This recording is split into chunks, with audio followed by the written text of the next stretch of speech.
Good afternoon and welcome back to the channel. Today we are going to go through rebuilding our rear axle carrier. This is an aftermarket carrier, cast aluminum housing.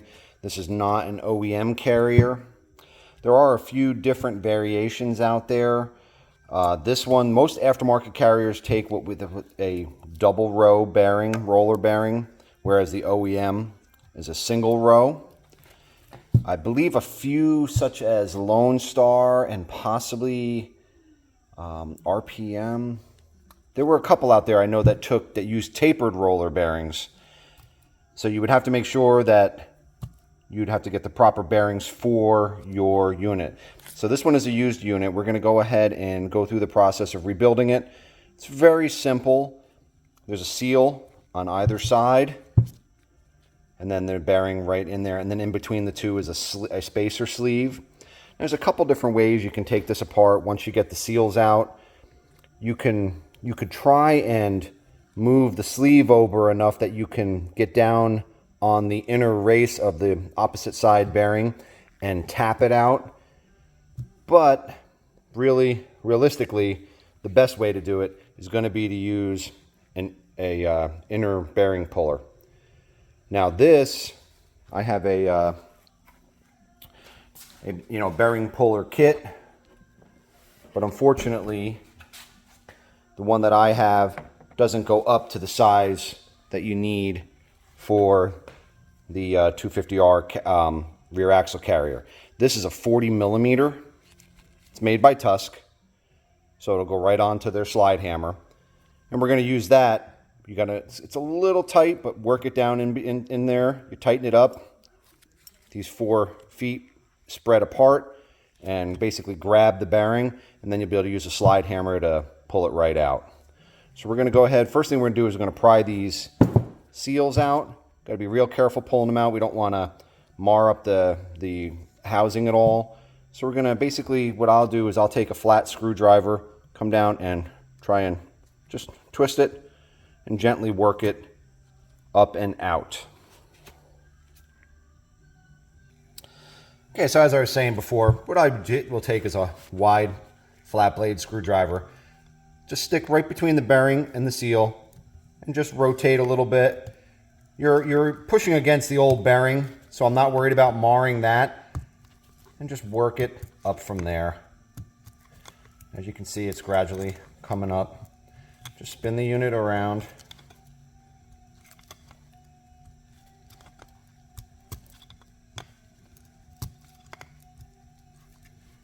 Now you probably could put the slide hammer tool in. Hold on a second, I'm going to grab a little wider blade.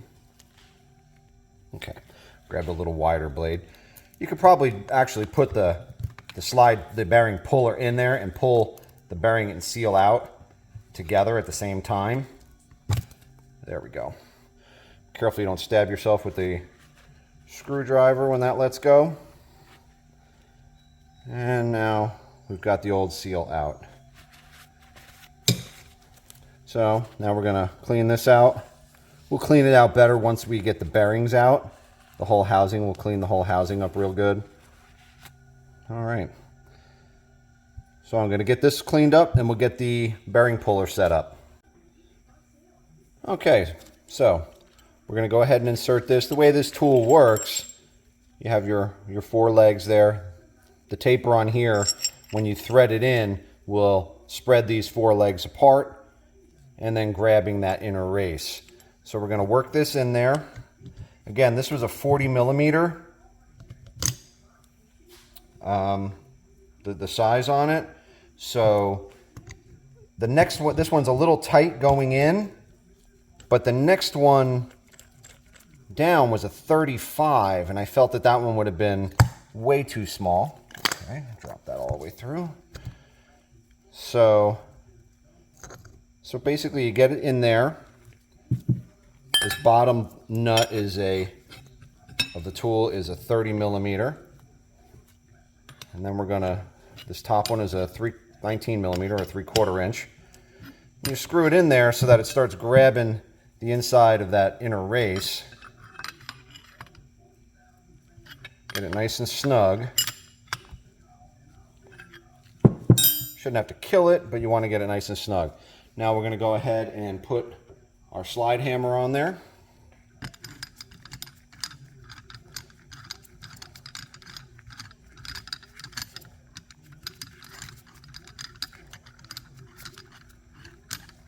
And now we should be able to pull that out. I want to see if you can see that.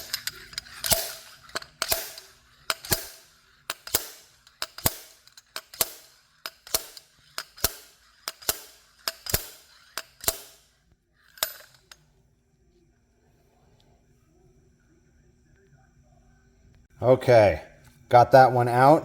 That was a lot tougher to pull out than I thought it was going to be. Not quite sure why this one was so hard to pull out. I actually ended up having to grab a larger slide weight out of a larger pulling kit that I had. And I had to use my torch, my MAPP gas, and just heated up the housing here just a little bit. It's still pretty warm, but I can grab it. But once I did that, it came right out, especially with heating up the housing and having much heavier weight, probably 3 times, at least double the first weight that I was using. So, as you can see, we have, now that the bearing is out, here we go. That's the metal sleeve that goes in there. We're going to have to clean that up. And then if you look down in there, you can see the inner race on that second bearing. And you could obviously now, this one you could pound it out if you want, but I'm going to take this bearing puller off. I'm going to clean this up, flip it around, get it set to pull out that second bearing. Okay, so we've got our puller into the other bearing. Our sleeve's all cleaned up. Here's the old bearing. Again, it's a double row roller bearing. And it still moves smoothly. Both bearings moved smoothly. But this carrier obviously was used. It came with the axle assembly that I purchased for my build. It's in really good shape. The axle was in really good shape, so were all the other components. But I just wanted to rebuild it. For the cost of bearings and seals, to me, it was, while I had it out, I'd rather just put new bearings and seals in it and know that everything was good, which is why I chose to rebuild it. So we're going to give this one a try. I've got the heavier weight on my slide hammer. I may have to heat it up a little bit. I don't know how much of the heat actually has gone through the housing.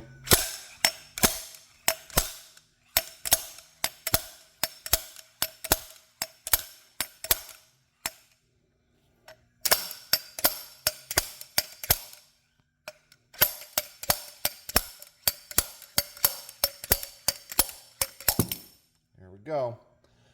And our second bearing is out. Okay. So there's our housing. You can see the edge that the bearing rests on. So when you put your new bearings in, there is a lip that you press them into. So I'm going to clean this whole housing up, get it all nice and clean, ready to go. Take this apart, put all the way, clean all this up. I'll come back on when we go to reassemble. Okay, housing is all nicely cleaned out, cleaned up. All ready for reassembly. Now this housing has a grease fitting. What's very interesting is, yes, the spacer goes in here. There's plenty of space, and what it would allow it to do is it stays centered inside that hole, so that I guess that grease could feed your bearings, but your bearings are sealed on both sides. So I don't know if it's an option. I've never seen anybody do it where you could take the seal off, maybe on the inside, so this way when that bearing is in there, that grease can get to it. But these are sealed bearings, so I'm going to reinstall them as sealed bearings.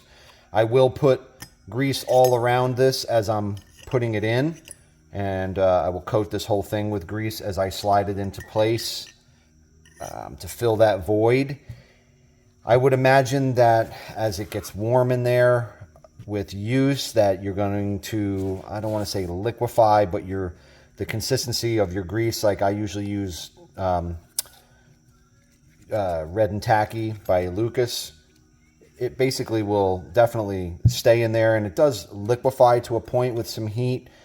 So I would imagine it could work its way into the bearings. Honestly, I'm not sure. I think most people are just putting these in sealed and they're just running them. I mean, as you can see with the ones that I took out, they were sealed and they really were moving smoothly. And who knows, they probably could have just run them and been fine. But maybe if you're racing and you're taking your swing arm apart on a regular basis, that would be what you would do, just so that you can grease it. But I think for most applications, I'm just going to put them in the way they came out. Now, as you can see here, we've got 2 new bearings and seals. They are the same size as the ones that we removed.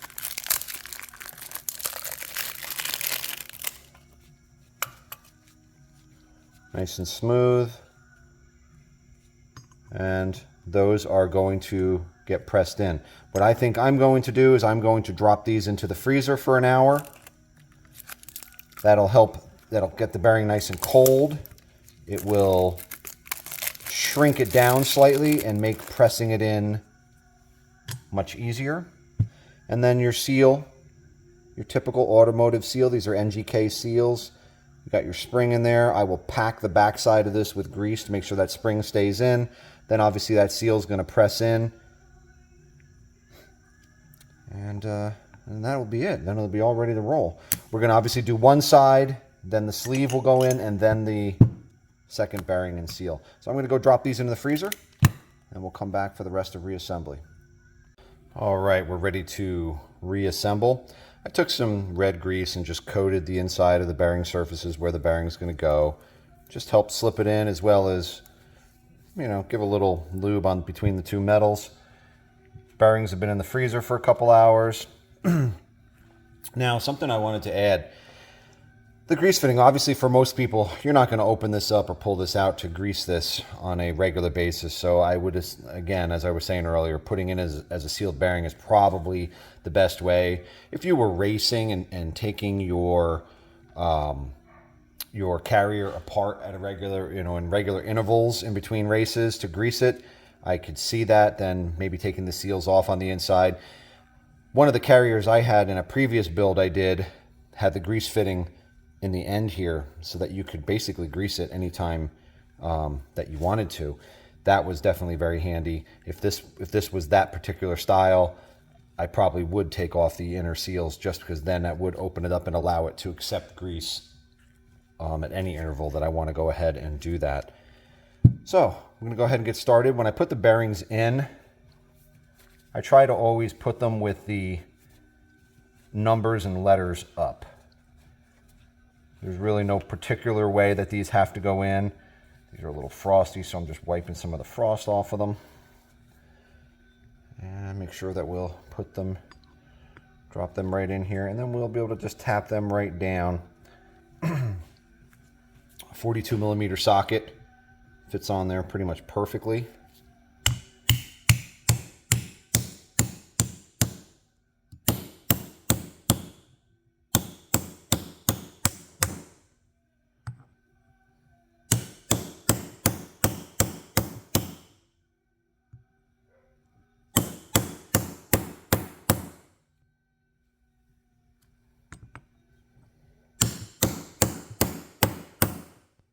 Just make sure you come around side to side. Just like any other bearing, want to try and send it in as evenly as possible.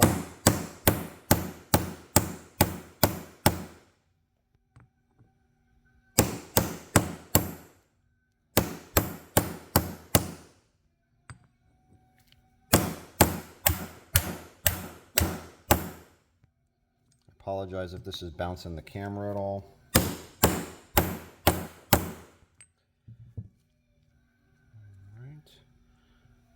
Pause this. I'll come back when I have it all the way in. Alright. So we got that first bearing seated all the way down. Seated all the way down to the lip that's in there. So now we're going to go ahead. I'm going to pack the back side of the seal. And then go ahead and put the seal in. Now the seal, I am not going to bring it and seat it all the way down to the bearing. I'm basically just going to bring it till it's flush with this line here. Because, like, here's my sprocket hub. and you can see where the seal will ride, and then this lip here goes up against the bearing, so you don't want that seal collapsing in on that. You do want it a little bit of space between the bearing and the seal.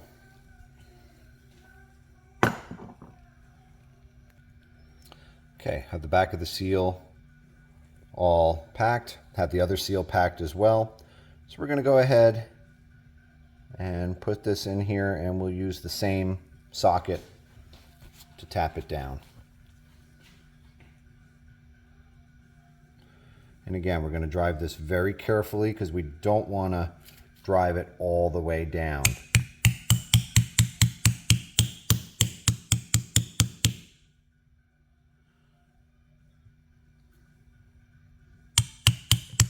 Whoops.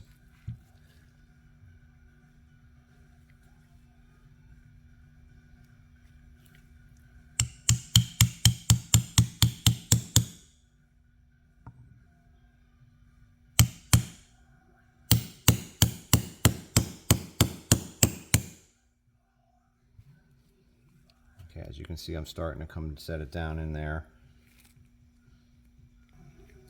Okay, a little tricky driving that seal down in there because it was going in a little crooked, and then it wants to push down on the one side when you're trying to get it even, but was able to walk it around. You can see there's it's just below the lip, but it's not all the way down on top of the bearing. And then I filled the space between the bearing and the seal with some more grease. And this side is done. So now I'm going to flip it over. We're going to put the spacer in, which this will then get coated with, I'm going to basically just coat this whole thing with grease and then set it down in there just to fill that void up. And then we'll get the other bearing set into place. All right, have the sleeve all covered. We're going to slide this down in here. It's not going to completely fill the void, and I'm going to just twist it a little bit as I push it down in there. Now, given how much room that this thing has, I mean, I was mentioning earlier that you could move the sleeves side to side and tap out each bearing. You probably could. I think you could move it enough from one side to the other to do that. It all depends on how tight the bearings are in there. But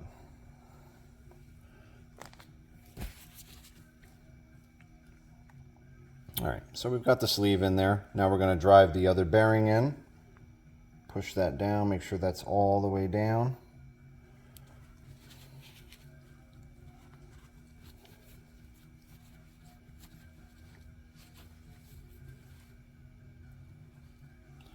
All right, going to get the other bearing ready to go in.